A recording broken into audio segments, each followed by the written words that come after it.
Yes, students. Now, another question is, a college awarded 38 medals in football, 15 in basketball, and 20 in cricket. If these medals went to a total of 58 men and only 3 men got medals in all the 3 sports, how many received medals in exactly 2 of the 3 sports? तो देखिए यहाँ पे बात हो रही है football की, basketball की और क्रिकेट की। तो और बात हो रही है कि कितने मैन, ठीक है, तो कितने मैन ने रिसीव किए मेडल्स, ठीक है, ठीक है, एग्जैक्टली 2 ऑफ द 3 स्पोर्ट्स में। तो पहले हम बात करेंगे कुछ इसमें सेट्स सपोज करते हैं। Let capital F comma capital B comma capital C denote the set of man who received medals in football. F means football, B means basketball and C means cricket respectively. तो therefore we have, तो हमें क्या दिया हुआ, N of F union B union C। तो ये कितने man थे, 58। ये क्या है, तीनों का टोटल मेडल्स कितने हैं। Total medal means at least number of medals who received in football, basketball and cricket। तो N of F union B union C 58 दिया हुआ है। NF फुटबॉल में कितने मेडल्स थे, 38। N of B बास्केटबॉल में 15, क्रिकेट में 20, और तीनों में, ठीक है, तीनों मेडल्स जो हैं वो 3 मैन को मिले। Means N of F intersection B intersection C, तो ये 3 हो गया। वी नो दैट एक हमारे पास बड़ा फार्मूला आपको याद है, N of F union B union C का, N of F plus N of B plus N of C minus N of F intersection B minus N of B intersection C minus N of C intersection F plus N of F intersection B intersection C।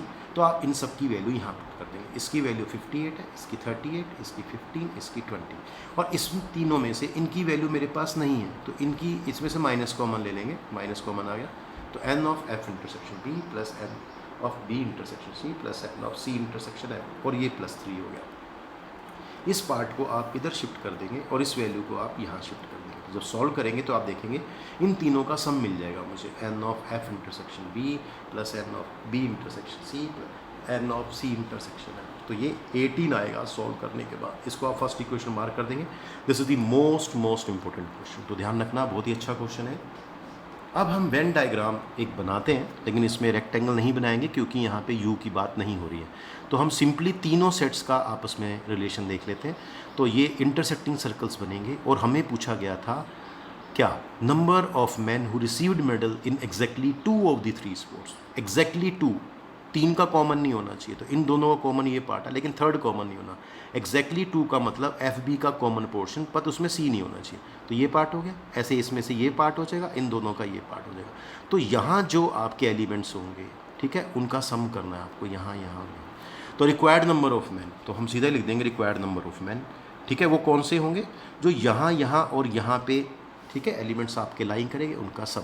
तो क्या हो जाएगा, अब ये कैसे find करेंगे, ये आपको मैंने फॉर्मूला बताया हुआ है, आप सीधा याद कर सकते हैं।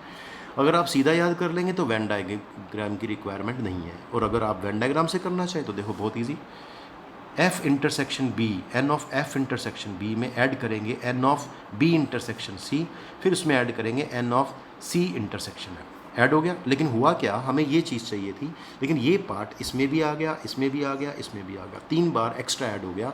अब हमें इसको माइनस करना होगा 3 टाइम्स, तो -3 टाइम्स करेंगे ये छोटे वाला पोर्शन जो तीनों का कॉमन पोर्शन है, इसको बोलते हैं N of F intersection B intersection C। तो इसका 3 टाइम्स इसमें से माइनस कर देंगे। Very simple. इसकी वैल्यू यूजिंग फर्स्ट इक्वेशन से हमने देखी 18 है, ये 3 हो गया, और इसकी वैल्यू भी हमें पीछे दे रखी है 3, तो 18 माइनस 9 क्या आ जाएगा, 9। और ध्यान रखना, ये जो मैंने फार्मूला बनाया है ये वेन डायग्राम को देख के बनाया है, आप भी बना सकते हैं या सीधा लर्न भी कर सकते हैं, ठीक है, चॉइस इज़ योर्स। चलिए अब एक और क्वेश्चन देखते हैं, ये आपका बड़ा क्वेश्चन है और बहुत ही इंपॉर्टेंट क्वेश्चन है, ठीक है। तो ये 3 सेट्स का क्वेश्चन है, पहला भी 3 सेट्स का था, लेकिन इसका दूसरा मेथड मैं यूज़ करूँगा, यहाँ पे देखना। तो this is most important question. तो देखिए कैसे करना है, क्वेश्चन है क्या पहले, तो ध्यान से देखेंगे। इन ए सर्वे ऑफ 60 पीपल, जब भी सर्वे की बात होती है तो याद रखना ये जो वैल्यू होती है 99%, ये जो वैल्यू होती है ये किसकी होती है, यूनिवर्सल सेट की होती है, तो N ऑफ U होता है। अभी देखते हैं। It was found that 25 people read news paper H, 26 read news paper T, 26 read newspaper I, 9 read both H and I, 11 read both H and T, and 8 read both T and I, 3 read all the 3 newspaper। ये आपको data दिया हुआ है। Find the number of people who read at least one of the newspaper। Second part है the number of people who read exactly one newspaper। तो इस question को बहुत ही केयरफुली आप रीड करेंगे और अभी देखते हैं आगे इसको हम वेन डायग्राम वाले मेथड से करेंगे। दूसरे मेथड से कर सकते हैं लेकिन ये उससे ज़्यादा ईजी रहेगा।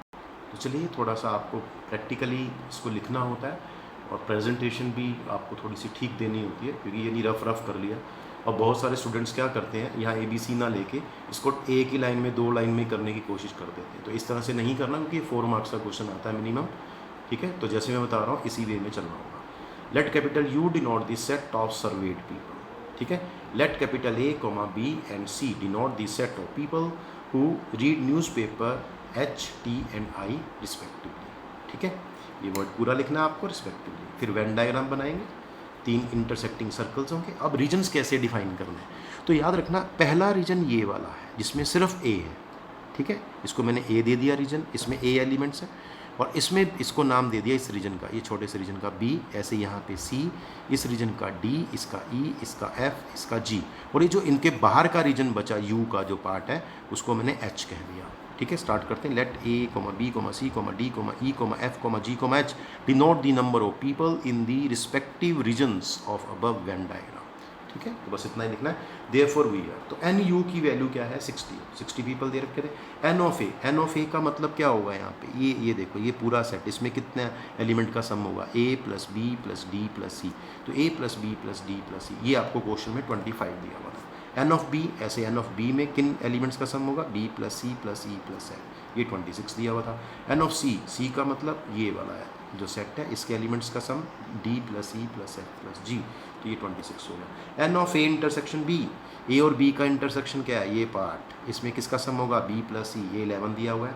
ये आपको बेटा क्वेश्चन में देखना होगा, आराम से ध्यान से उसको रीड करके फिर आप फिल करेंगे इन वैल्यूज़ को। उसके बाद N of B intersection C, तो B इंटरसेक्शन C का जो कॉमन पार्ट है वो ये वाला है E प्लस F, तो E प्लस F 9 दिया हुआ है। N of C intersection A, इन दोनों का C और A का common part D plus E है, वो 8 दिया हुआ है। N of A intersection B intersection, तीनों का जो कॉमन पोर्शन है वो किससे डिनोट हो रहा है, E से, तो E हमें 3 दिया हुआ है। तो एक वैल्यू हमारी फाइनल होगी। अब हमें करना है क्या होगा, धीरे धीरे इनको आपस में यूज़ करके इक्वेशंस को सब्ट्रैक्ट करके धीरे धीरे सारे जो एलिमेंट्स हैं आपके A B C D E F G, in constants की वैल्यू आपको फाइंड करनी होगी।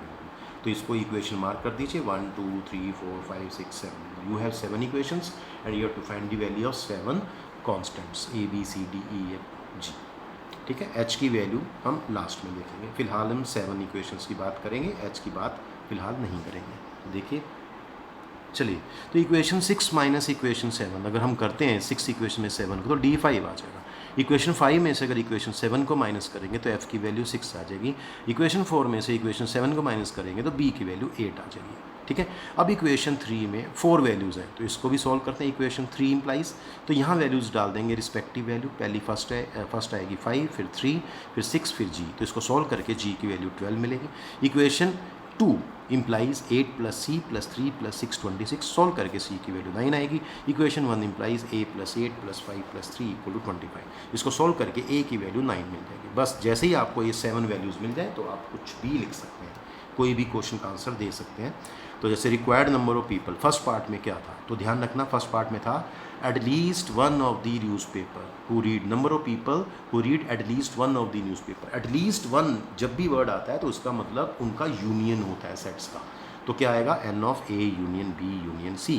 अब जब भी यूनियन तीनों का होगा तो आपने सारे एलिमेंट्स ऐड कर देने जो 7 एलिमेंट्स बताए थे, A plus B plus C plus D। ठीक है, जो वो नंबर्स हैं A plus B plus C plus D plus E plus F plus G, इनको सबको ऐड कर देंगे, ये वैल्यू हो जाएगी N of A union B union C। ठीक है, तो ये आ जाएगा 52। उसके बाद रिक्वायर्ड नंबर ऑफ पीपल, इसमें था number of people who read exactly one of the newspaper, exactly one of the newspaper. तो एक बार मैं वेन डायग्राम आपको पीछे दिखा देता हूँ। एग्जैक्टली वन वाला पोर्शन है, एक तो ये वाला पोर्शन है जिसमें सिर्फ है, इसमें सिर्फ जो C है और इसमें G है, तो A C प्लस G, ये आपका आंसर हो जाएगा। ये इन एलिमेंट्स की वैल्यू को ऐड कर देंगे तो ये आएगा A plus C plus G। तो ये जो कॉन्स्टेंट्स हैं आपके A C G, इनको ऐड करेंगे, ये 9 था, ये 9 था, ये 12 था, ऊपर देखिए तो ये 30 आ जाएगा। ये तो आपका क्वेश्चन कंप्लीट हो गया। हो सकता है इसके अंदर जो मैंने नीचे बता रहा हूँ ये क्वेश्चंस भी आपके एग्जाम में आ सकते हैं या इनसे मिलते जुलते कुछ बाहर से भी आ सकते हैं। तो देखिए, number of people who read exactly 2 of the newspaper, exactly two. अब यहाँ अगर हम देखें इसमें एग्जैक्टली 2 का मतलब क्या है, एग्जैक्टली 2 आएगा ये वाला, इन दोनों का कॉमन, तीसरा नहीं होना चाहिए। तो एक बी हो गया, एक डी हो गया और एक एफ हो गया। तो बी डी एफ की वैल्यू को ऐड कर देंगे, B plus D plus F. तो ये सॉल्व करने के बाद आपको 19 आंसर मिलेगा। ऐसी number of people who read none of the newspaper, ये आपका पार्ट बहुत इंपॉर्टेंट है। None of the newspaper, none of the newspaper मतलब यू की वैल्यू में से, तो यू वाला जो, ठीक है, तो यहाँ से देखेंगे तो ये कौन सा पार्ट है जहाँ ऐसे पीपल है जो कोई भी न्यूज़पेपर रीड नहीं करते हैं। तो रीजन कौन सा है, एच वाला। तो एच की वैल्यू फाइंड करनी है, और एच की वैल्यू हमेशा कैसे निकलेगी, एन यू में से आप ये यूनियन तीनों का माइनस करेंगे। देखिए मैंने यहाँ पे सॉल्व किया हुआ है। Number of people who read none of the newspaper, तो एच की वैल्यू फाइंड करनी है, n of U minus n of A union B union C.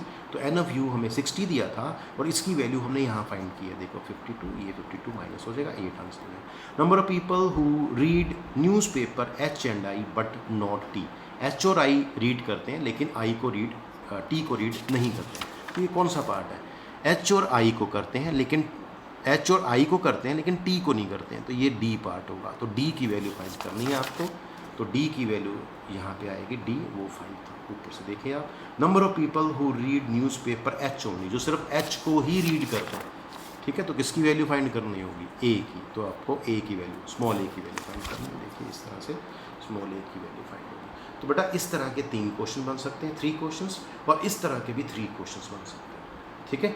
तो कुल मिला के देखो 2 ये हो गए, 2, 3, 4, 5, 6 और 2 मैंने आप 2 और बता दिए, इसके 2 और बन जाएंगे जिसमें टी ओनली आई ओनली आएगा। इसमें ऐसे H and I but not T, ऐसे उसको कर देंगे H and T but not I.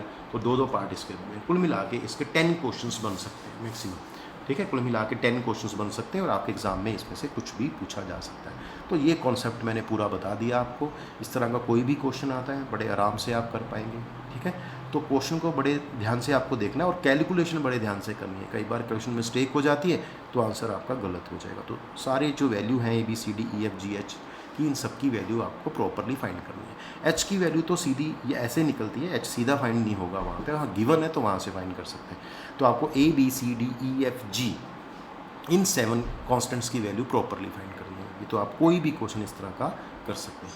तो आज ही हमारा लास्ट लेक्चर था सेट्स का, इसी के साथ हमारा चैप्टर फिनिश हो जाता है।